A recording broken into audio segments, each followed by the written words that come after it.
ভগবানের ভজন কীর্তন শ্রবণ করেছি। এখন আমরা কিছু সময় ভগবানের কথা শ্রবণ করব। ভাগবত বলছেন, শৃণ্যতাম সকথা কৃষ্ণ পুণ্য শ্রবণ কীর্তন হৃদি অন্তঃস্থি অভদ্রাণী বিদনতি সুরিত সতা। যখন আমরা সাধু সঙ্গে বসে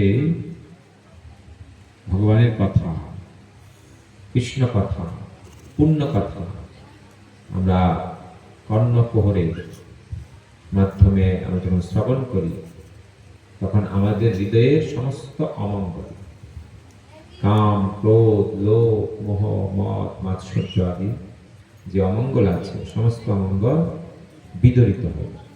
ইকোটা একটু কম, সাউন্ড ক্লিয়ার হয়। এইভাবে শাস্ত্রে বর্ণনা করা হয়েছে যে ভগবানের কথা যেন আমরা মনোযোগ দিয়ে আমরা শ্রবণ করি। ভগবানের কথাকে ভাগবতে বলছে মহা ঔষধা। কলিযুগে আমরা ভবরোগে রোগী। আমরা সবাই ভবরোগে রোগী, আর রোগের ওষুধ চাই। আর সেই ওষুধটা কি? ভগবানের দিব্য কথামৃত ঔষধ, ভগবানের নামামৃত ঔষধ। এই দুই ঔষধ সেবন করার মাধ্যমে আমাদের ভবরোগ দূর হয়। শরীরের যে রোগ, সেটা আমরা বিভিন্ন রকমের মেডিসিন নিয়ে দূর করি, ঔষধ নিয়ে দূর করি। কিন্তু এই যে ভবরোগ, কোনো জড়জগতের কোনো ঔষধ দিয়ে দূর হবে না। তার জন্য চাই আধ্যাত্মিক মেডিসিন। আর সেটা হচ্ছে কি? ভগবানের দিব্য নাম আর ভগবানের দিব্য কথা। তা আমরা ভগবদ্গীতা থেকে এখন কথা শ্রবণ করব। শ্রীমদ্ ভগবদ্গীতা নবম অধ্যায়। এই নবম অধ্যায় নাম হচ্ছে রাজযোগ। 27 নম্বর শ্লোকটা আমরা পাঠ করে শ্রবণ করব। সবাই আমার সাথে হাত জোড় করুন। আমরা প্রথমে মঙ্গলাচরণ পাঠ করি, তারপরে আমরা শ্লোকটা উচ্চারণ করব সবাই মিলে। ওম অজ্ঞানতিমিরান্ধস্য জ্ঞানাঞ্জনশলাকয়া চক্ষুरुन्मीलितं येन तस्मै श्रीगुरुवे नमः। श्रीचैतन्यमनःभीष्टं स्थापितं येन भूतले स्वयं रूपं कदा मह्यं ददाति सापदान्तिकम्। वन्देऽहं श्रीगुरु श्रीयुतापदकमलं श्रीगुरून् वैष्णवांश्च श्रीरूपां साग्रजातं सहगणा रघुनाथं तं सजीवं साद्वैतं सावधूतं परिजनसहितं कृष्ण चैतन्य देवं श्री राधा कृष्ण पादं सहगणा ललिता श्री विशाखान्वितांश्च नमयं विष्णुपदाय कृष्णप्रेष्ठाय भूतले श्रीमते भक्तिवेदान्त स्वामिनीति नामिने। नमस्ते सारस्वती देवे गौरवाणी प्रचारिणे निर्विशेष शून्यवादी पाश्चात्यदेशतारिणे। वाञ्छाकल्पतरुभ्यश्च कृपासिन्धुभ्येव च पतितानां पावनेभ्यो वैष्णवेभ्यो नमो नमः। नमो महावदान्याय कृष्णप्रेमप्रदायते कृष्णाय कृष्णचैतन्यनामने गौरतिष्ठे नमः। हे कृष्ण करुणा सिन्धु दीनबन्धो जगत्पते गोपेश गोपिकान्त राधाकान्त नमोस्तुते। तप्त कांचन गौरांगी राधे वृंदावनेश्वरी वृषभ भानुसुते देवी प्रणमामि हरिप्रिये वृन्दावै तुलसी देव्यै प्रिया वै केशवस्य च विष्णुभक्तिपदे देवी सत्त्ववत्यै नमो नमः। जय श्री कृष्ण चैतन्य प्रभु नित्यानंद श्री अद्वैत गदाधर श्रीवासादि गौर भक्तवृंद। हरे कृष्णा कृष्ण कृष्ण हरे हरे हरे राम राम राम हरे हरे।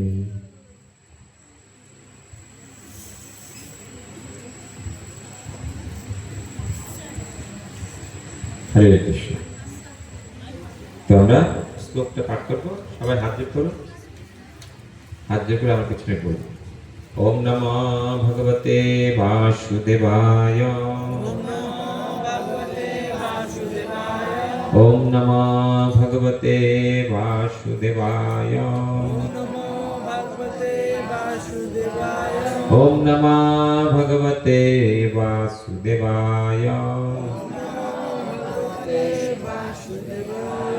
जत् करोषि जत् अश्नासि जत् जुहोषि ददासि च जत् तपस्यासि कौन्तेय तत्कुरुषा मदर्पणा। সবাই বলছেন না? সবাইকে বলতে হবে। গীতার শ্লোক পাঠ করলে ভগবান আমাদের প্রতি প্রসন্ন হবে, আমাদের মঙ্গল হবে। আমার পিছনে আবার বলুন, আমি বলছি। যৎ করোষি যৎ অশ্নাসি যজ্জোষি দদাসি চ তত্তপস্যাসি কৌন্তেয় তৎকুরুষা মদর্পণা। আবার একবার বলুন। যৎ করোষি যৎ অশ্নাসি যজ্জোষি দদাসি চ যত্তপস্যাসি কৌন্তেয় তৎকুরুষা মদর্পণা।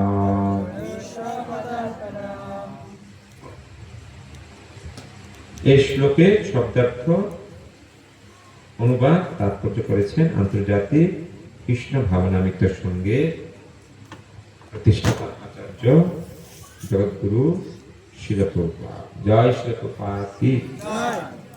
আমার পিছনে বলুন সব। যৎ যা করোষি তুমি করো, যৎ যা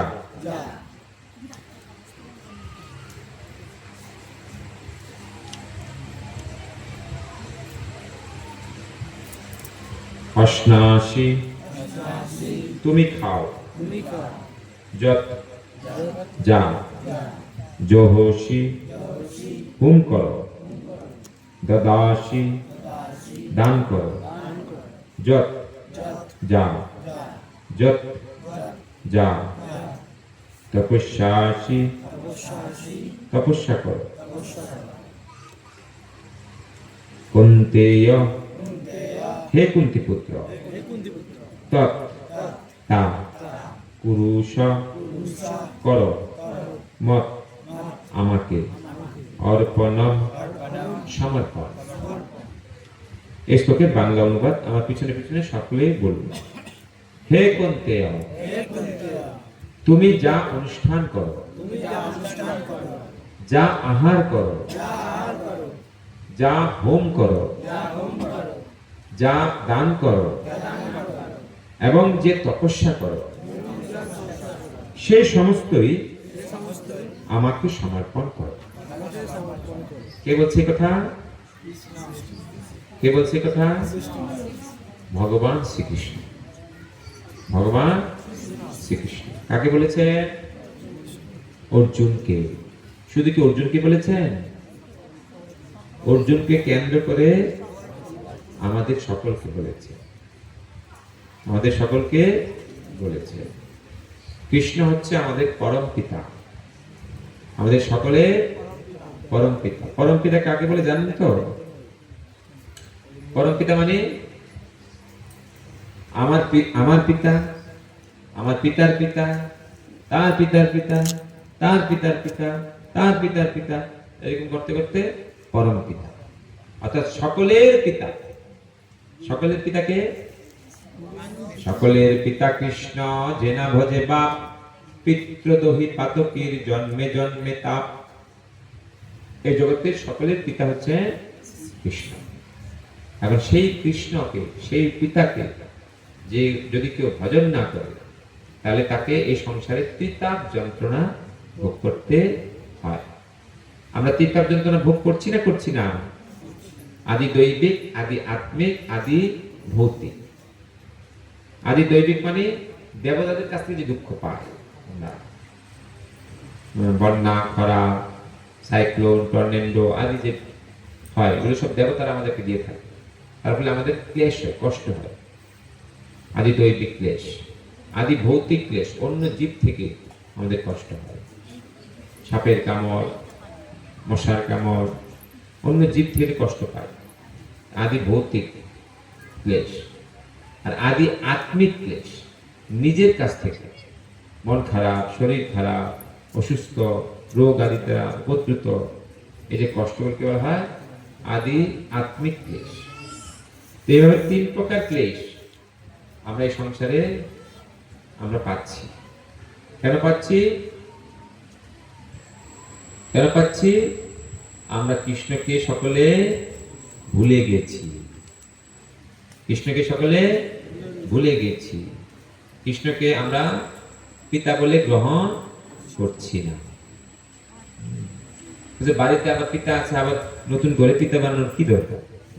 না, নতুন না। কৃষ্ণের সাথে পিতা এবং পুত্র বা পিতা বা কন্যার সম্পর্ক আমাদের অনেক আগে থেকে, অনাদিকাল ধরে। বলতে পারেন বাড়িতে যিনি আছেন তার সাথে আমার কি নতুন পিতা, তাকে আমরা নতুন পিতা। এরকম পিতা কত জন্মে পেয়েছি, কত জন্মে কি হারিয়েছি। কিন্তু কৃষ্ণরূপ পিতা, তিনি পিতা ছিলেন, পিতা আছেন, পিতা থাকবেন। কিন্তু দুর্ভাগ্যবশত আমরা তাকে পিতা বলে মানছি, আর না মানার কারণেই এই ত্রিতাপ ক্লেশ, ত্রিতাপ দুঃখ আমাদের লাভ করতে হচ্ছে।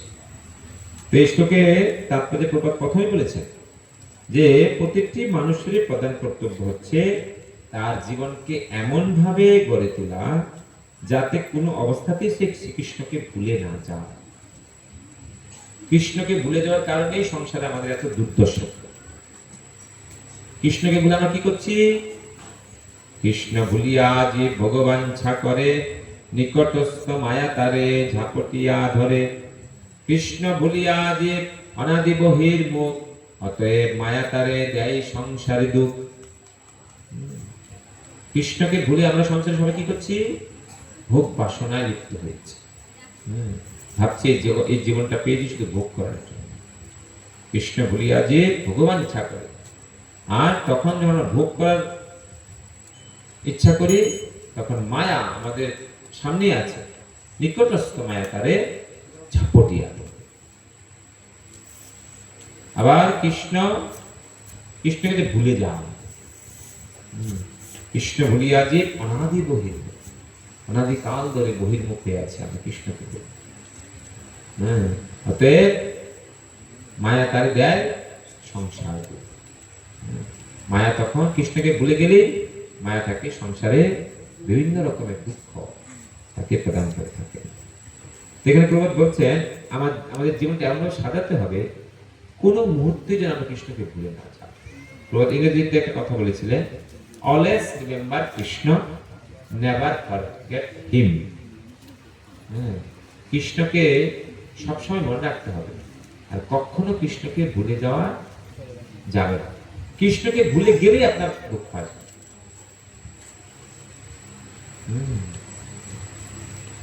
এখন অনেকে বলে না আমাদের কৃষ্ণকে মানি, কৃষ্ণকে আমরা জানি, কিন্তু কৃষ্ণকে জানলে তো হবে না। আমরা জানি কৃষ্ণ ভগবান।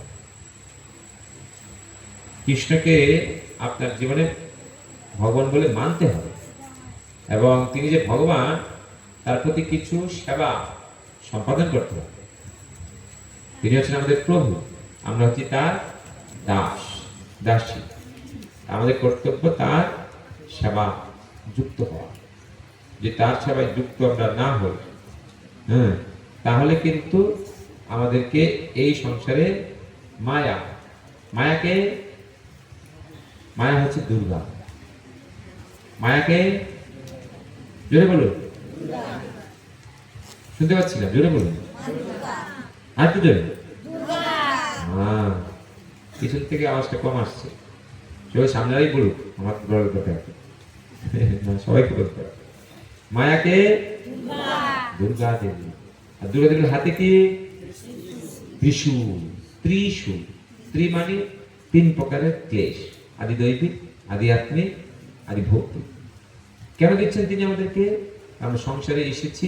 কেন এসেছি সংসারে? কৃষ্ণ বুঝিবার তরে সংসারেতে আইনু, মিছে মায়ায় বদ্ধ হইয়া বৃক্ষ সম হইনু। সংসারে এসেছি কৃষ্ণ ভজন করার জন্য, কিন্তু কৃষ্ণ ভজন না করে এখন কি? এখন সংসার ভজনে আমরা মত্ত হয়ে যাচ্ছি। সেই কারণে আমাদেরকে এই ত্রিতাপ দুঃখ, এই ত্রিতাপ ক্লেশ ভোগ করতে হচ্ছে। তো প্রভু আমাদেরকে বলছেন যে আমাদের জীবনটা আমরা সাজাতে হবে যেন কোনো সময়ে আমরা কৃষ্ণকে ভুলে না যাই। তার জন্য কি করতে হবে?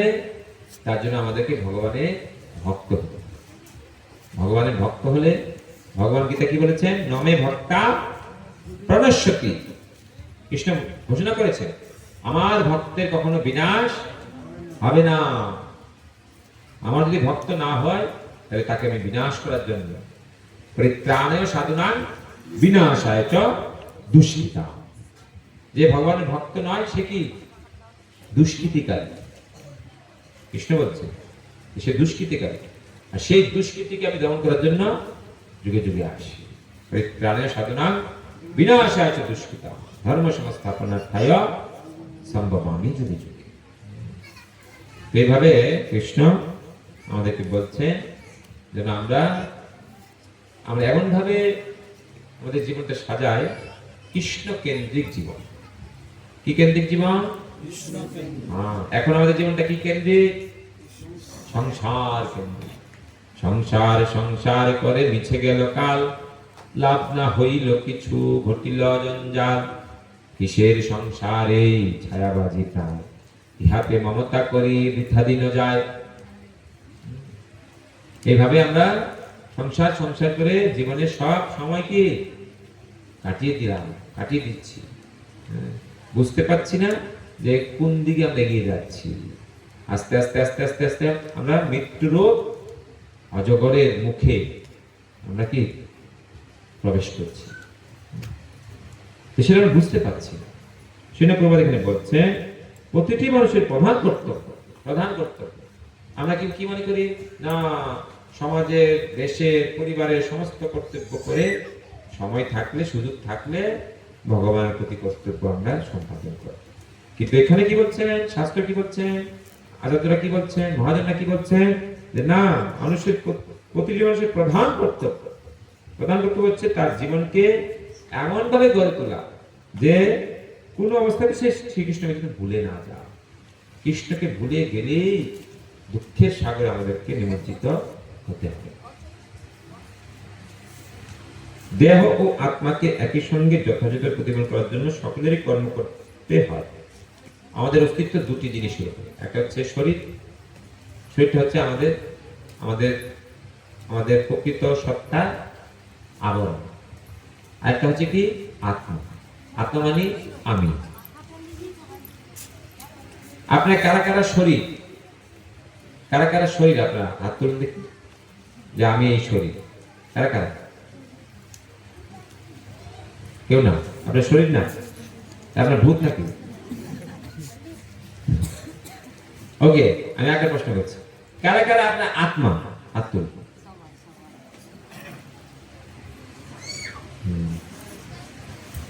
কয়েকজন বলছে প্রভু আমরা কোন দলে নেই,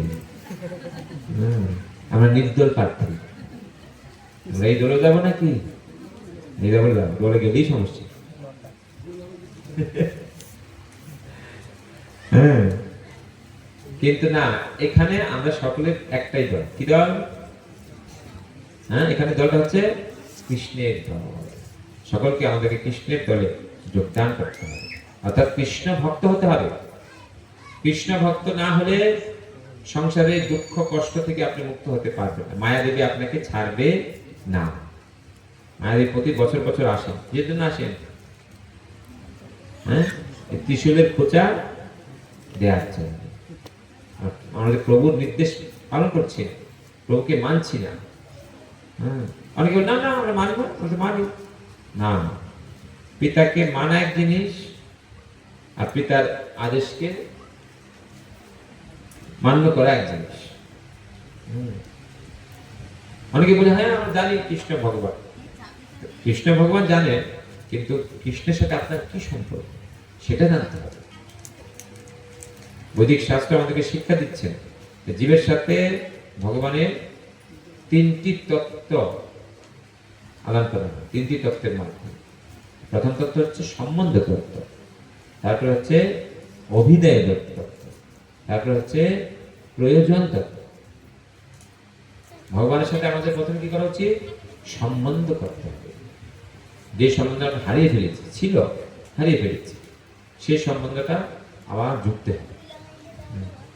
আর কেন সম্বন্ধ করব? তার কাছে আমাদের কিছু পেতে হবে। কি পেতে হবে? যেটা পেলে আর কোনো কিছু পাওয়ার বাকি থাকে না। সেটা কি? তার প্রতি প্রেম, কৃষ্ণ প্রেম। আমাদের লক্ষ্যবস্তু কি? আমাদের জীবনের লক্ষ্যবস্তু কি? জোরে বলো, পিছন থেকে বলো। আমাদের জীবনের লক্ষ্য কি?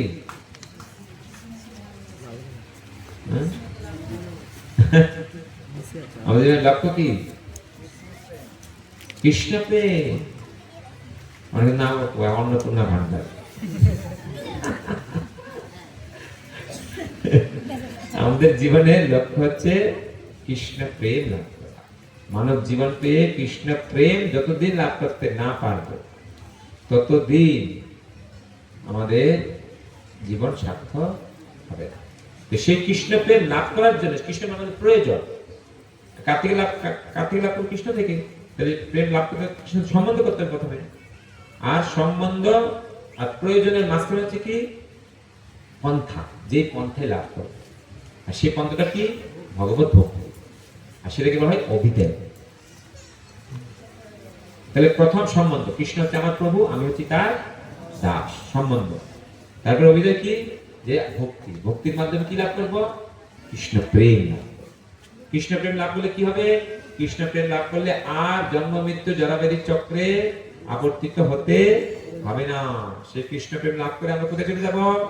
কৃষ্ণের ধাম, গোলক বৃন্দাবন, যেখানে গেলে আর ফিরে আসতে হয় না। আর সেখানে দুঃখ বলতে কোনো শব্দ নেই। সেখানে শুধু কি আছে? আনন্দ, আনন্দ, আনন্দ। সেজন্য প্রভুপাদ এখানে বলছেন যে দেহ আত্মাকে একই সঙ্গে যথাযথভাবে প্রতিপালন করার জন্য সকলকে কর্ম করতে হয়। কর্ম আমাদের সবাই করতে হয়, আত্মাকে এবং দেহকে প্রতিপালন করার জন্য। তাই শ্রীকৃষ্ণ এখানে উপদেশ দিয়েছে সমস্ত কর্ম যেন কেবল তার জন্যই করা হয়। কর্ম যদি করতেই হয়, কর্মটা কার জন্য করতে হবে? দুই রকমের কর্ম আছে, একটা হচ্ছে সকাম কর্ম, একটা হচ্ছে নিষ্কাম কর্ম। কর্মের মাধ্যমে মানুষের কি হয়? দুই রকমের গতি হয়। কর্মের মাধ্যমে মানুষের মুক্ত হয়, আবার কর্মের মাধ্যমে মানুষ কি হয়? বন্ধনগ্রস্ত। তাহলে সকাম কর্ম করলে আমরা বন্ধনগ্রস্ত হব। সকাম কর্মীরা কর্মের ফল ভোগ করতে চায়, তাহলে আমরা কি হব? যদি সকাম কর্মী হই আমরা বন্ধনগ্রস্ত হব। আর যদি আমরা নিষ্কাম কর্মী হই তাহলে আমরা বন্ধন মুক্ত হব। নিষ্কাম কর্ম মানে এরকম নিষ্কর্ম। আমাদের সমাজে নিষ্কর্ম কাকে বলে? যে কোনো কাজকর্ম না। এখানে নিষ্কাম ওদের সেটা বোঝায়নি। নিষ্কাম বলতে বুঝিয়েছে যে কোনো জড়জাগতিক কাজে লিপ্ত থাকে না। সে কোন কর্মে লিপ্ত থাকে? কৃষ্ণের কর্মে লিপ্ত। যেমন উদাহরণ একটা বিষয়, কেউ আমার মায়ের প্রতিদিন রান্না করেন, কারা কারা রান্না করেন হাত তুলুন, কারা কারা রান্না করেন হাত তুলুন। রান্না করেন না? রান্না করেন না? কি রান্না হাত তুলতে বলছি তো। কারা কারা রান্না করেন হাত তুলুন। আমি কিন্তু করি না, আমি আপনাদের হাত তোলার জন্য তুলেছি, আপনারা তো করেন করি রান্না। তো এই রান্না একটা কর্ম না? রান্না করাটা কর্ম তো নাকি? এখন এই রান্নাটা যখন আমরা নিজের জন্য করি সেটা হচ্ছে সকাম কর্ম, আর সেই কর্মের বন্ধনে আমরা আমাদের কি হয়? বন্দী হতে হয়, বন্ধনগ্রস্ত হতে হয়। আবার যদি এই রান্নাতে আমি কৃষ্ণের জন্য করি, কৃষ্ণের জন্য করে কৃষ্ণকে অর্পণ করি, তাহলে সেই কর্মের মাধ্যমে কি আমরা সংসার বন্ধন থেকে মুক্ত হয়ে যাই। বুঝতে পারছেন? একই কর্ম, শুধু একটু ভাবটা পরিবর্তন করতে হবে যে কৃষ্ণের জন্য আমি করব, আমরা নিজের জন্য করব, কৃষ্ণের জন্য করব। আর আমি কি গ্রহণ করব? কৃষ্ণের নিবেদিত প্রসাদ। তো এখানে কথাটা বলছেন যে একই সঙ্গে যথাযথভাবে প্রতিপালন করার জন্য সকলকে কর্ম করতে হয়। তাই শ্রীকৃষ্ণ উপদেশ দিয়েছেন সমস্ত কর্ম যেন কেবল তার জন্যই করা হয়। তাহলে কর্ম করতে হবে কার জন্য? ভগবানের জন্য। আমরা যেটাই করি আগে একটা চিন্তা করতে হবে যে এই কর্মটা কি ভগবানের জন্য হচ্ছে না আমার জন্য হচ্ছে।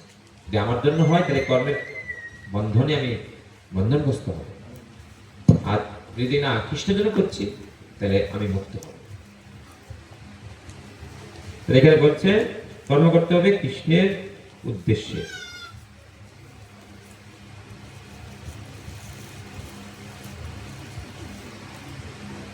জীবন ধারণের জন্য সকলকে কিছু আহার করতে হয়, আমাদের খেতে হয়। কি খাবো আমরা? কি খাবো আমরা? যা পাই তাই খাবো না।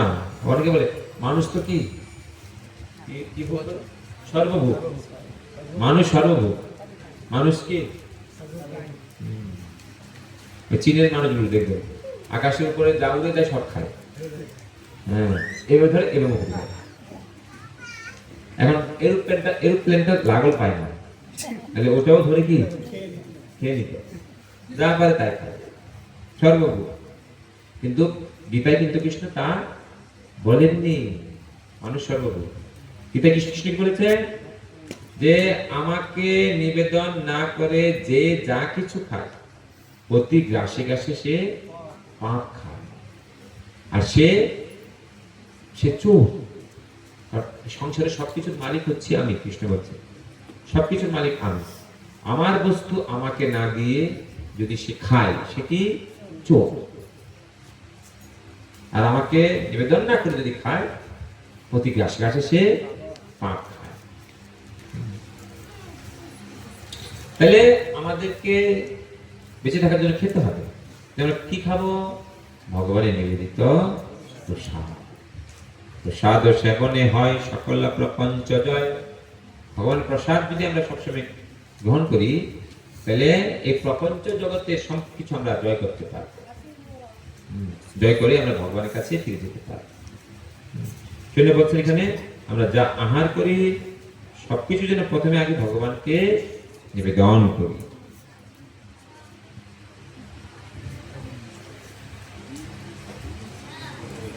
অতএব সমস্ত খাদ্যদ্রব্য শ্রীকৃষ্ণ নিবেদন করে তার প্রসাদ তা গ্রহণ করা উচিত।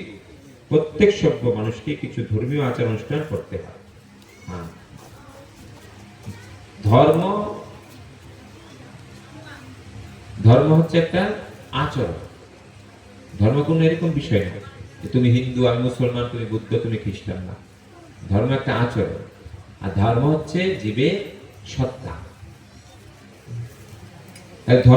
ধর্মটা কি? ধর্ম তো সাক্ষাৎ ভগবত প্রণীত। আর এই ধর্ম কেউ তৈরি করে না, ধর্ম স্বয়ং ভগবান আমাদের জন্য প্রদান করে থাকে। তো যদি আমরা ধর্ম আচরণ করি তাহলে আমাদেরকে কৃষ্ণের নির্দেশ অনুসারে ধর্ম করতে হবে, কারণ ধর্মের প্রবর্তক হচ্ছেন তিনি। আর তিনি জানেন কোন ধর্মটা আমাদের করা উচিত, কোন ধর্ম করলে আমরা আমাদের জীবনের লক্ষ্য খুঁজে পাব। সেজন্য তিনি কৃপা করে, তিনি তো চলে গিয়েছিলেন দ্বারকা থেকে, তিনি দ্বাপর যুগের শেষে তিনি লীলা সংবরণ করে চলে গিয়েছিলেন।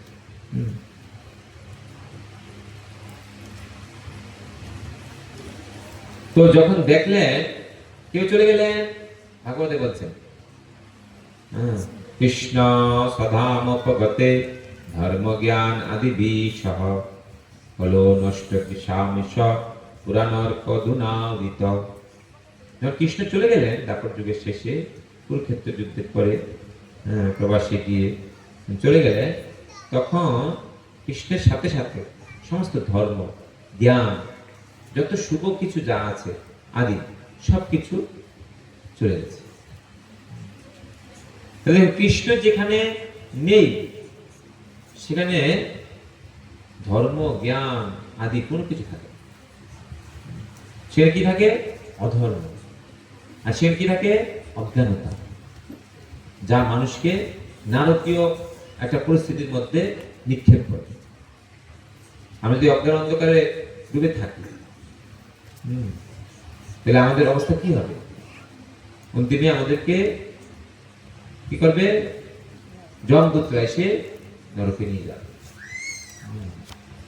সেজন্য বলছেন এখানে যে প্রত্যেক সভ্য মানুষকে কিছু ধর্মীয় আচার অনুষ্ঠান করতে হয়। যে সভ্য সে অবশ্যই ধর্ম আচরণ করে, আর যে ধর্ম আচরণ করে না সে হচ্ছে অসভ্য, নাস্তিক। তাহলে ধর্ম আচরণটা কি? ধর্ম সাক্ষাৎ ভগবত প্রণীত, ভগবানের দেয়া নির্দেশ। আর ভগবান নির্দেশ পেয়ে আছে এই শ্রীমৎ ভগবত গীতা। সেজন্য আমাদের প্রত্যেককে প্রতিদিন অল্প করে হলেও ভগবদ্গীতা পড়া উচিত। তাহলে আমরা যা ধর্ম করব, কার উদ্দেশ্যে করব? আমরা এখন তথাকথিত অনেক ধর্মে মেতে গেছি, যেটা প্রকৃত ধর্ম নয়, ধর্মের নাম নেই ছলনা। কৃষ্ণের নির্দেশ অনুসারে যে কর্ম করবো আমরা, সেটা হচ্ছে ধর্ম। কৃষ্ণের নির্দেশ ব্যতিরেকে যেটা আমরা করবো সেটা হচ্ছে অধর্ম। কলির হবে অধার্মিকদের কি? অধার্মিকদের শক্তি যেন আপাতত মনে হচ্ছে বৃদ্ধি হয়ে যায়, কিন্তু না, ধর্ম সবসময় কি করে? ধর্ম সবসময় ধর্মের মতোই থাকে। সেজন্য এখানে বলছেন যে আমাদের কিছু ধর্ম আচরণ করতে হয়, তাহলে সেই আচরণগুলোর জন্য আমরা কৃষ্ণকে কেন্দ্র করে করি। সমস্ত খাদ্যদ্রব্য শ্রীকৃষ্ণ নিবেদন করার পরে তার প্রসাদটা গ্রহণ করা উচিত। প্রত্যেক সভ্য মানুষকে কিছু ধর্মীয় আচরণ অনুষ্ঠান করতে হয়, তাই শ্রীকৃষ্ণ আদেশ দিয়েছেন এইসব কিছু আমার জন্য করো, আর একেই বলা হয় অর্চন। সকলেরই কিছু না কিছু দান করার প্রবৃত্তি আছে। শ্রীকৃষ্ণ তাই বলেছেন আমাকে দান করো। যাকে তাকে দান করলে সে দানের ফল পাওয়া যাবে না। কৃষ্ণ বলছেন আমাকে দান করো। এই তাৎপর্য হচ্ছে এই যে সমস্ত সঞ্চিত ধন কৃষ্ণময় আন্দোলনের প্রসারের জন্য উৎসর্গ করা উচিত। এখন কি বলছে? আমাদের কাছে যা কিছু আছে, ধন সম্পদ বুদ্ধি জ্ঞান আদি সবকিছু কৃষ্ণের চরণে উৎসর্গ করে কৃষ্ণের ভক্তিতে আমাদের যুক্ত হওয়া উচিত। আজকাল ধ্যান যোগ পদ্ধতির প্রতি মানুষের অভিরুচি উত্তরোত্তর বেড়ে চলেছে, কিন্তু এই যুগে তা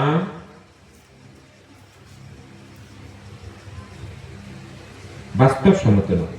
কিন্তু যিনি জপমালায় হরেকৃষ্ণ মন্ত্র জপ করতে করতে 24 ঘন্টা শ্রীকৃষ্ণের ধ্যানে নিমগ্ন থাকার অভ্যাস করেন, ভগবদ্গীতার 6ষ্ঠ অধ্যায়ের সিদ্ধান্ত অনুসারে তিনি নিশ্চিত রূপে একজন পরম যোগী, যারা সবসময় ভগবানকে স্মরণ রাখতে পারে, স্মরণ রাখার প্রক্রিয়াকে গ্রহণ করে।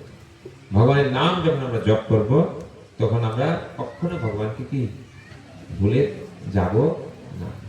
আর ভগবানের নাম না করলে যে কোনো সময় আমরা ভগবানকে ভুলে যেতে পাই।